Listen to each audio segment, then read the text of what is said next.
Старт проекту быў дадзены на базе брэсцкай школы номер 1. Школьнікаў пазнаёмілі з тым, што такое здаровае харчаванне. На гэтым была сканцэнтраваная ўвага педагогаў і бацькоў. У школьнай сталовай удзельнікам акцыі прадэманстравалі арганізацыю харчавання дзяцей і прэзентавалі стравы здаровай ежы. Іх густ і карысць маглі ацаніць і дзеці, і дарослыя. Падобныя кансультатыўна-адукацыйныя мерапрыемствы пройдуць ва ўсіх школах, якіх у вобласці сёння 509. У іх навучаюцца звыш 160 тысяч дзяцей. Сегодня, к сожалению, тенденция у многих детей и родителей, к сожалению, не соблюдается это рациональное и здоровое питание. Появилось много всяких соблазнов. К сожалению, они и легко доступны детям, да и, наверное, еще встречаются и в буфетах школьных, хотя мы за этим строго следим.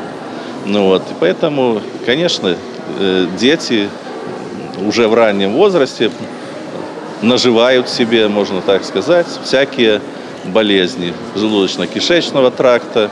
Поэтому, естественно, что не замечать это невозможно. І хаця ў рэгіёне назіраецца зніжэнне захворванняў органаў стрававання ў дзяцей, спецыялістаў насцярожвае той факт, што з узростам колькасць дзяцей, аднесеных да першай і другой груп здароўя, памяншаецца і адпаведна павялічваецца працэнт тых, хто аказваецца ў трэцяй і чацвёртай групах. Праект «Школьнае харчаванне здаровае і рацыянальнае» прызваны звярнуць увагу на гэтую праблему і ў выніку пераламіць тэндэнцыю.